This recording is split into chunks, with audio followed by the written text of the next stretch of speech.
Alors, au moment où je fais cette vidéo, il s'est écoulé 2 ou 3 semaines depuis le discours du président Macron qui en a choqué plus d'un. Donc, si je devais résumer aujourd'hui les emails que je reçois, à 80%, c'est comment s'enfuir. Il y a un mouvement de masse, une prise de conscience, un mouvement de masse, une grosse demande pour s'expatrier. Alors, historiquement, comme j'ai toujours longtemps parlé d'expatriation, je reçois beaucoup d'emails là-dessus.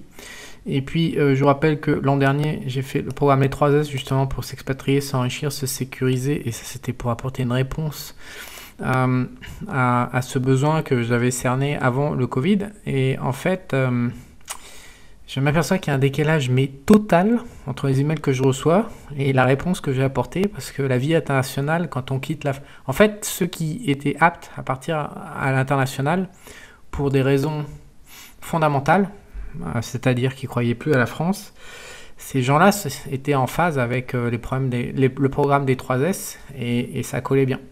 Aujourd'hui, je reçois des emails de gens qui ne sont pas du tout en phase avec la vie internationale. Pourquoi? Parce qu'ils ne sont pas dans le fondamental, ils sont dans la réaction au discours du président Macron, ils sont dans la panique, et ils n'ont pas du tout l'esprit adapté à la vie internationale.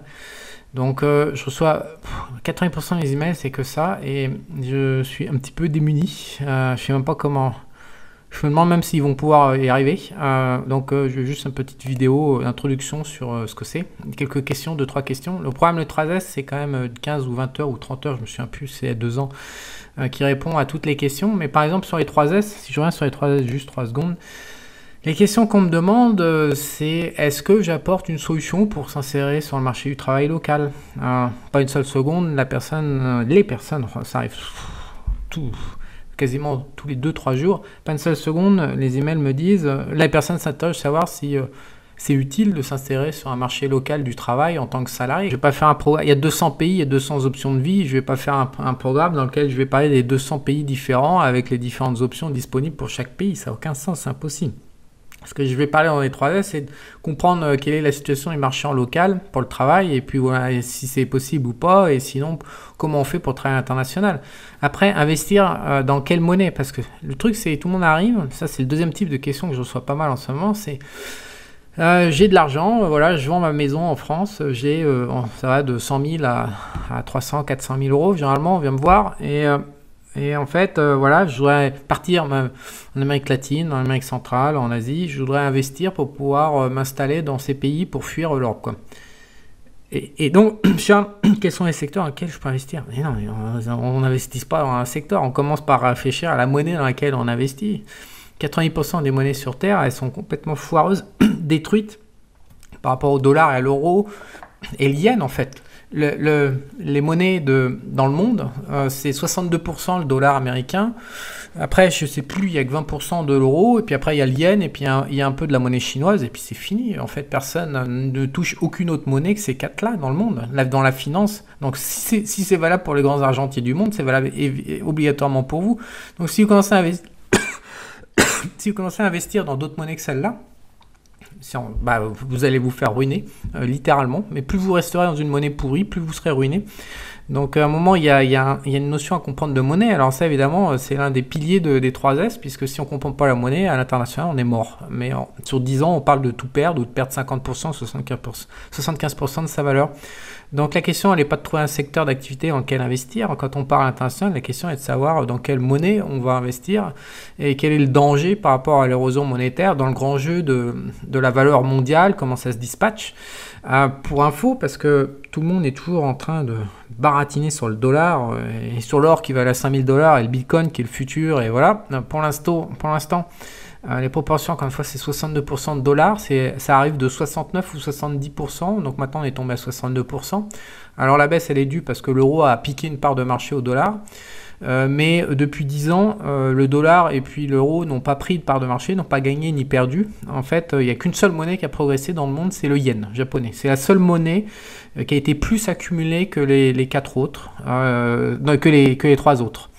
Donc le yen et le Japon, ça fait pas beaucoup de possibilités pour investir. Donc le reste des monnaies, euro et dollar, c'est stable, et tout le reste, ça part à la cave. Donc la monnaie, c'est important dans l'international. Après, la sécurité, la santé, c'est quelque chose, surtout si on se déplace, qui est fondamental. Donc ça, il est impératif de réfléchir.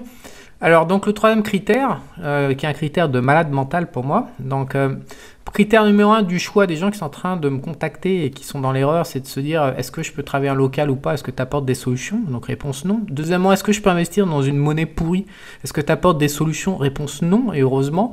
Et la troisième question, c'est quel est le meilleur pays dans le monde pour passer cette histoire du Covid qui est un peu démente? Est-ce que tu apportes des réponses à ça? Réponse non. On ne choisit pas un pays par rapport à une gestion politique d'un Covid qui est un machin mondial qui n'a rien à voir avec les pays locaux. C'est que de la corruption et du bordel, de l'incompétence, de la bêtise, de la corruption et puis probablement un agenda communiste. Tout ça, ça se mélange. On ne sait pas trop en quelle sauce. Donc après, ça arrive sous différentes formes dans différents pays. Mais on ne bâtit pas un projet d'expatriation en fonction de la gestion politique d'un mec qui sera même pas là 3 ans plus tard parce qu'il y aura une nouvelle élection. C'est une aberration de bâtir un projet d'expatriation comme ça. C'est 80% des emails que je reçois. Donc moi, ça me choque. Je suis désolé, ça me choque. Il y a un moment, il faut avoir un instinct de survie en soi et se dire, tiens, peut-être que je suis en train de réfléchir de travers par rapport à le fait de s'enfuir. Donc, s'enfuir d'Europe, c'est un réel métier, finalement, je m'aperçois. C'est quelque chose de sérieux et en fait, je m'aperçois qu'il faut l'apprendre. Parce que pour certains, en fait, c'est pas inné et donc il y a besoin de réaliser un apprentissage. Alors, pourquoi on se barre dans un autre pays? On se barre parce que dans le pays dans lequel on vit, on vit pas, justement, on se sent pas bien. Donc qu'est-ce que c'est que la vie? C'est pas ce que les décisions collectives du pays. Moi, je n'ai rien à branler de ce que décide le Costa Rica, la Thaïlande, le Palma. Je m'en branle complet. Pour moi, ça rentre même pas dans mon équation. Donc qu'est-ce que c'est que vivre? C'est du confort matériel. Donc des bagnoles, des maisons, je sais pas, des bateaux, vos passions, ça peut être du golf, ça peut être du sport, ça peut être je sais pas quoi, de la peinture, ça peut être tout ce que des meubles, je sais pas, ou baiser tout simplement d'ailleurs, des femmes. Donc évidemment, si vous avez envie de baiser au Panama, c'est mort, c'est avec des grosses. Et quoique, alors la situation, parce que ça tout le monde veut toujours avoir un update sur la baise à Panama par rapport au fait qu'il y a une espèce de tromblon de 120 kg en masse. Et alors, il y a une bonne nouvelle. C'est incroyable. Limite même improbable. Dans la rue, depuis 3 à 4 mois, il est possible de voir des femmes avec un physique à peu près... on peut mettre des cartouches dedans à nouveau. Alors, on n'a qu'une interprétation possible parce que c'est vraiment un changement majeur au cours des 3 dernières années. Si on en voyait une tous les 3 mois, c'était l'événement. On s'appelait les copains et tout. Putain, j'en ai vu une. Oh la vache, t'en as vu une où? Donc ça, c'était vraiment... Ça passait pas au journal télévisé du Panama, mais c'était presque un sujet pour y passer, quoi. Alors maintenant, il y en a plein. Vraiment, je sais pas, peut-être 10%. Donc nous, notre interprétation, c'est que comme le Covid touche les gens vieux, les gens malades et les gens obèses, les mecs, les nanas ont eu tellement peur probablement avec ce Covid qu'elles sont toutes mises en mode probablement je vais réduire la quantité de calories, je vais pas attaquer ma journée avec ma bouteille d'huile d'olive d'habitude pour m'enfiler 1500 calories au petit déjeuner juste pour démarrer. Je pense qu'elles ont quand même repris en considération la base calorique même de leur métabolisme et donc des résultats majeurs ont pu être obtenus sur le terrain. Je témoigne et d'autres personnes peuvent témoigner à côté de moi. Il est devenu possible, en sortant dans les rues de Panama, de voir des nanas qui mériteraient une inspection plus en profondeur et voire même des contacts réguliers. Bref, non mais donc la baisse, ça s'améliore, ça peut s'améliorer au Panama, mais les 3 dernières années, c'était pas... Donc pour les gens qui veulent baiser, franchement, oubliez le Panama, oubliez l'Amérique latine, à 70%, ça reste quand même de l'obésité. À moins que vous aimiez les grosses. Il y en a plein d'ailleurs qui commencent à aimer les grosses, chacun à la limite... si vous aimez les grosses, alors là, Panama... là, vous avez du pur, et c'est des grands crus classés de grosses. À Panama, c'est un bunch de... vous allez vous éclater. Si vous mettez un truc énorme, voilà, facile en plus. Toutes célibataires, facile à attraper. Bref. Mais la vie, qu'est-ce que c'est? C'est pouvoir s'amuser avec des copains, sortir, voilà.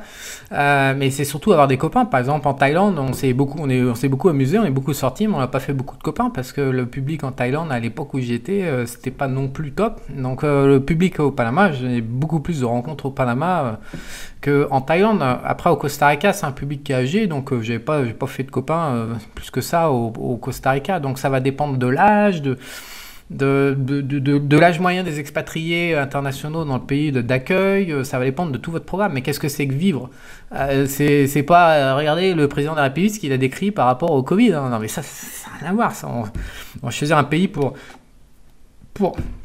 pour faire ce qu'on aime, et puis être libre de ses mouvements. Alors il y a un critère qui revient, où celui-là, il est recevable, contrairement à tous les critères que je reçois dans les emails qui m'effarent, ça m'effare complètement, d'où cette vidéo. Il y en a un qui est vraiment recevable, à savoir est-ce qu'on est libre dans nos mouvements ou pas. Effectivement, ça devient vraiment très très contraignant de se déplacer à l'international avec tous les tests en permanence. Mon opinion, c'est que c'est le but même pour vis-à-vis du carbone, vis-à-vis du délire. Je n'approuve pas le carbone, hein. Quand je parle de pollution, moi, c'est les côtes du Panama qui sont souillées par des millions de tonnes de déchets plastiques dans la mer et sur les plages. Des millions de tonnes qui sont drainées par les flux marins du Pacifique internationaux qui se jettent dans le Panama.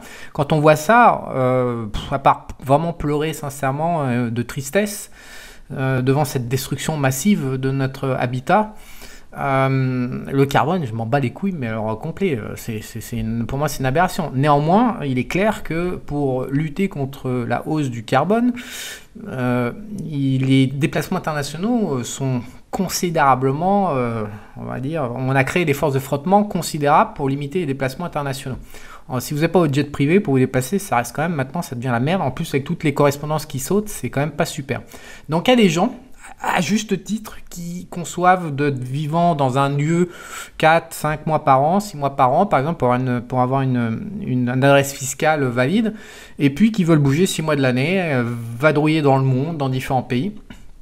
Et donc, est-ce qu'on est libre de ces mouvements? C'est une question majeure. Je ne sais pas y répondre. La formation, les 3S n'y répond pas non plus. Il y a, encore une fois, la seule réponse, la seule facilité aujourd'hui, c'est d'avoir un jet privé ou un jet en coloc avec des amis. C'est pas complètement dément.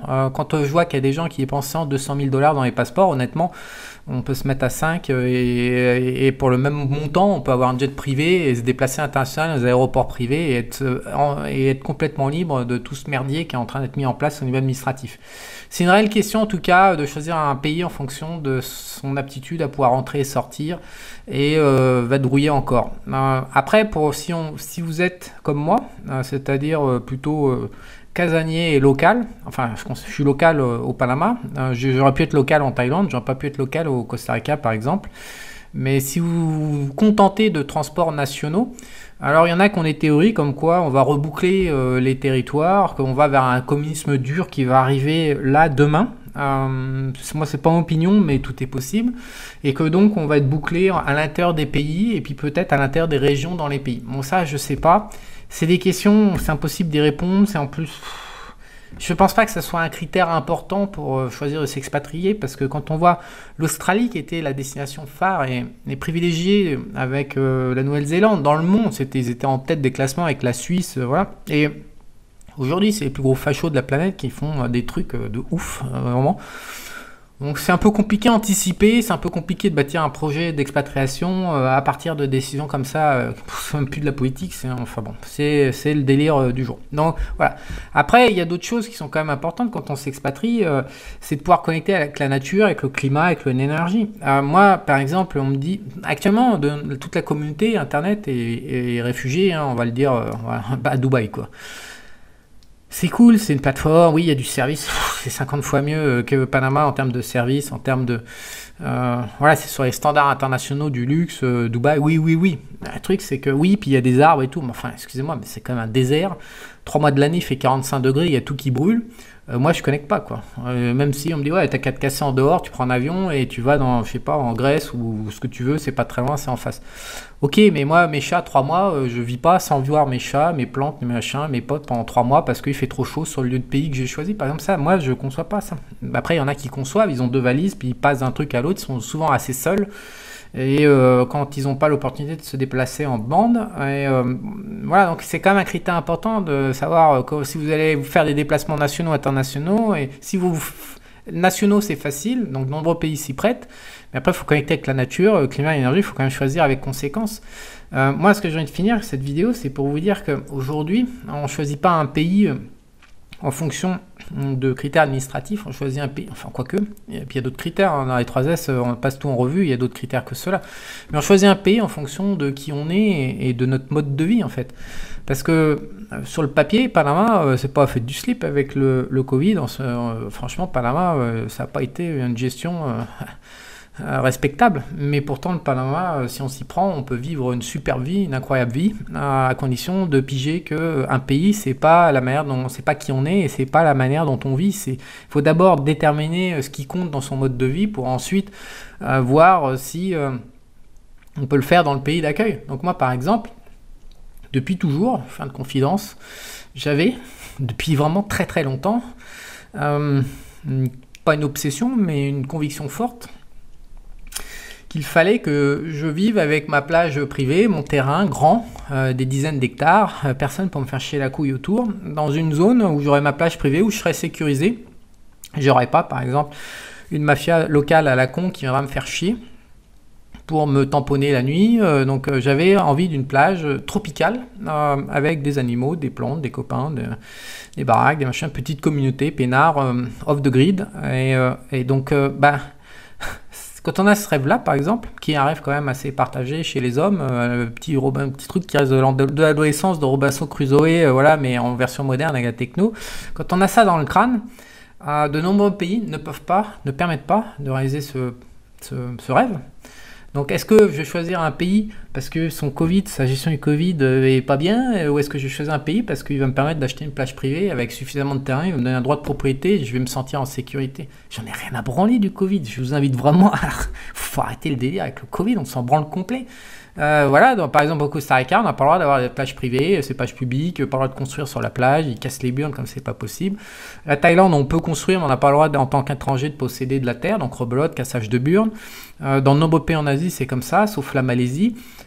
Donc quand on a des rêves un petit peu spécifiques, on n'abandonne pas ses rêves pour s'adapter à des décisions politiques collectives dont on n'a rien à branler. On s'adapte à ses rêves et on cherche un pays qui permet de faire entrer le rêve dans des cases du pays. Donc pour faire ce travail, il faut savoir qui on est, il faut savoir quel mode de vie on veut. Et donc quand on pose la question aux gens, tu veux t'expatrier? Ah bon, bah c'est quoi ton mode de vie dont tu aimes? Ah bah je sais pas, moi je veux quitter la France, j'en peux plus. Bah mais ça marche pas comme ça, désolé. J'ai pas fait les 3S pour rien. Les 3S, c'est pas je m'enfuis de France en étant en réaction contre la France, c'est je choisis un pays dans lequel je vais pouvoir être heureux, m'éclater, me développer. Et donc il y a une démarche de fond à réaliser et la plupart des candidats ne font pas cette démarche. Et donc les gens qui ont acheté les 3S, c'est les gens qui voulaient faire cette démarche et qui ont compris que derrière la fuite de la France, c'était pas une réaction, c'était plutôt l'opportunité d'avoir une vie meilleure. C'est ça l'expatriation. Et donc pour beaucoup qui sont accros à l'égrégore français, qui les tiennent en fait, il faut respecter la culture, la France, la nation, les institutions, la religion, la race française. Alors quand on dit ça, on dit ils peuvent pas s'expatrier, c'est pour ça que ça bug dans la tête, parce que d'un côté on dit bah tu vas t'expatrier pour obtenir une vie meilleure à l'étranger, et de l'autre ils sont obligés à l'intérieur d'eux, c'est une obligation, une obéissance de dire la France c'est ce qu'il y a de mieux, ma race, mon machin, mon bazar. Et donc ça bug dans leur crâne. Et donc les décisions qui sont prises par rapport à la fuite de la France sont pas toujours très... Il y a un déchirement, on le voit je vois aussi dans tous les emails que je reçois, il y a une espèce d'écartèlement et de déchirement entre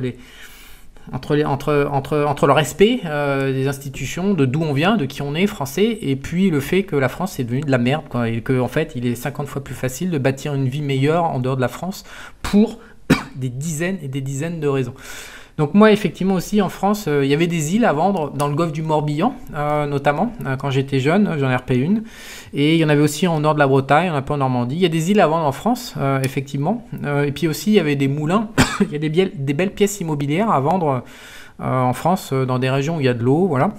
Mais il n'y a pas que ça, il y a le climat, les impôts, toute la merde, la haine sociale, le truc, le machin, et puis surtout, moi je supporte plus depuis 10 ans le froid, etc. Donc après, il y en a qui aiment le froid, si j'aimais le froid, je peux vous dire, si j'aimais le froid, je m'expatrierais direct en Russie par exemple. C'est une des planques les meilleures pour s'expatrier, à partir du moment où on tolère un hiver. Mais même au sud de la Russie, j'ai regardé, moi je crève, à moins sous 20 degrés, je crève. Donc chacun ses aptitudes, ses sensibilités, mais il y a un moment, il faut quand même poser les bonnes questions. On ne s'expatrie pas parce qu'on va trouver le même job qu'en France, dans un nouveau pays, sans avoir la France sur le dos. Ça, non, ça marche pas comme ça. Et on ne prend pas son argent pour le foutre dans une devise de merde qui va faire tout perdre. On ne prend pas son... Voilà, enfin, il faut... C'est un peu c'est comme si les gens qui m'écrivent, du moins, partent du collectif. Le collectif est plus important qu'eux, donc ils sont en situation de... Je sais pas, de négation de soi, pas le droit d'exister quoi par soi-même. Donc le collectif décide et ensuite on fait des petits deals pour essayer d'avoir une petite vie à peu près sympa, tranquille, sans trop d'ambition, pour essayer d'avoir amélioré un petit peu son quotidien. Non, les mecs, vivez comme des princes, la vie est belle. Donc commencez par analyser vos rêves, ce qui compte vraiment pour vous, et puis après imposez-les, impactez le monde, mais partez de vous-même. Le collectif, il rentre jamais dans l'équation, jamais. Sinon le collectif, c'est de la baise. Il est juste là pour vous baiser, vous mettre en situation d'esclavagisme, de profiter de vous, de vous pondre, de vous extraire votre sueur, votre énergie pour la concentrer dans des mains. Et on voit ce que ces mains font du pouvoir aujourd'hui au niveau mondial. Donc, pour moi, non. Le collectif, ça vaut zéro. C'est pas beau. C'est un piège à con, quoi. Voilà comment pour moi ça s'appelle. Donc, les 3S, c'est tout ça en fait. S'expatrier, s'enrichir, se sécuriser, c'est s'insérer dans le monde et ne plus avoir de collectif au-dessus de soi qui dit faut faire ci, faut faire ça, ça c'est pas bien, ça c'est ci, ça c'est ça. Non, c'est vous-même c'est nous-mêmes, nos rêves, c'est ce qu'on aime, nos plaisirs, nos goûts, nos couleurs qui déterminons ce qui compte vraiment désormais. Il n'y a plus de chef au-dessus, il n'y a plus de famille, il n'y a plus rien, il n'y a que nous. Et la vie est à offrir beaucoup de choses sur Terre, le monde est vaste et voilà. Et moi, tout ce programme, je l'ai fait pour ça, je l'ai pas fait pour... Je l'ai pas fait pour scléroser les gens d'un système à un autre, comme on m'écrit là. Ça me rend dingue en fait de lire tous ces emails. Ça monte au moral. J'ai dit mais c'est pas possible d'être dans cet état-là quoi. Qu'est-ce qui s'est passé pour nous Français pour en arriver? Est-ce qu'il y a autant de gens qui pensent de la sorte quoi? C'est une prison quoi. C'est une putain de prison. C'est un lavage de cerveau, une prison intériorisée et c'est déprimant en fait. Hein. C'est vraiment déprimant. Bref.